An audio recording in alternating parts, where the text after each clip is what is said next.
Slušate prvi program Radio Nijagare. Nova književna dela.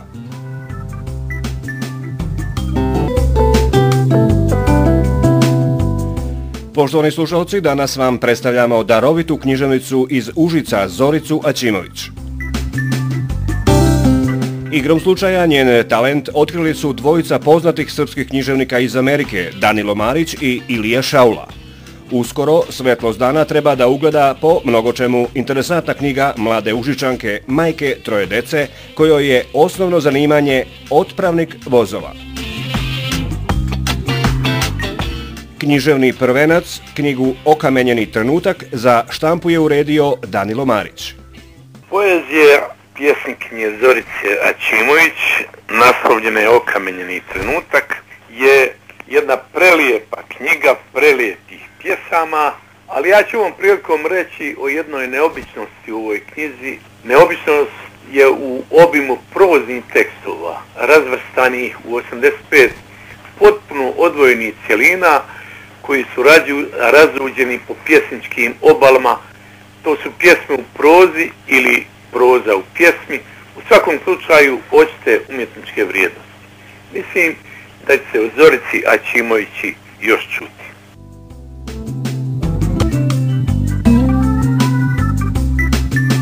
A recenziju knjige Zorice Aćimović uradio je književnik iz Filadelfije Ilija Šaula.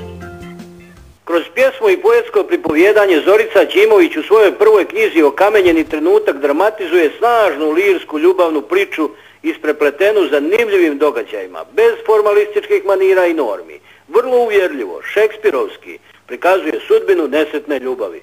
U kristalno izbrušenim stihovima upotpunjuje se slika unutrašnjeg nemira, poriva za pjesmom i nagona za isticanjem niti sudbine koja pjesnikinji potpiće a u nama stvara snažan dojam ljubljene i ostavljene djevojke, žene i majke koja ispjevava dio svoje životne priče.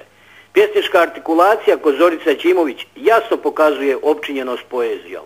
Zorica je svoju knjigu nazvala Okamenjeni trenutak.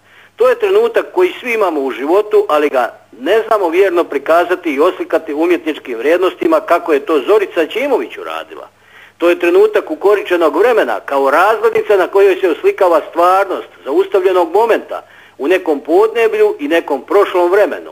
Eto, jedan takav trenutak pjesnikinja nam je pretočila izrazima njenih osjećanja u divnu poeziju, zaustavila ga, okamenila za vječnost.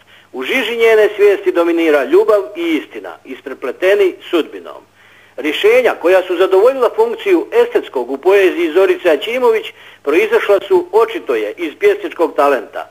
Sva prikazana osjećanja su nesumnjivo plod duše, a ne iskra pjesničkog stvaralačkog zanosa.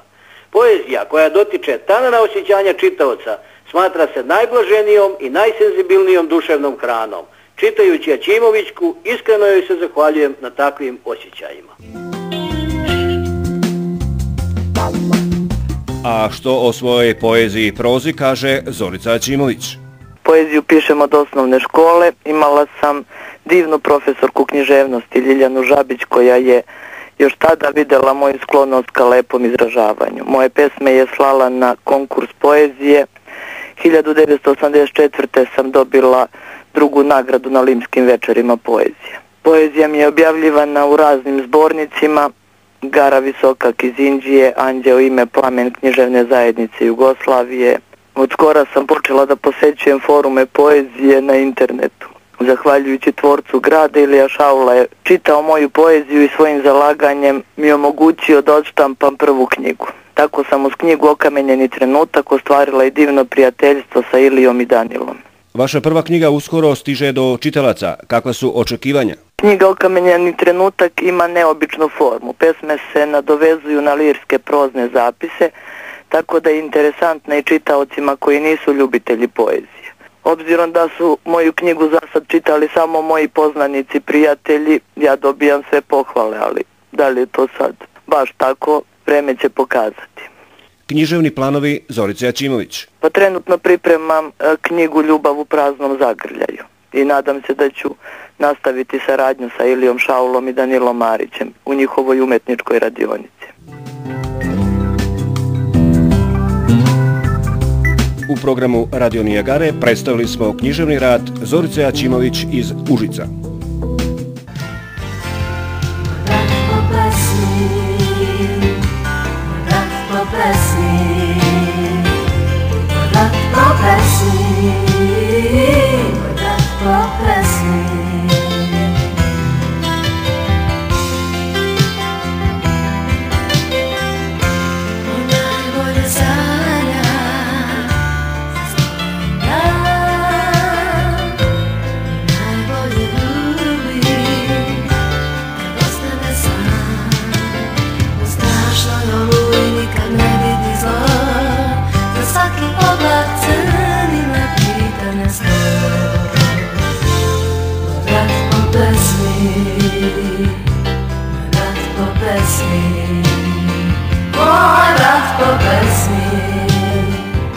Brat po pesmi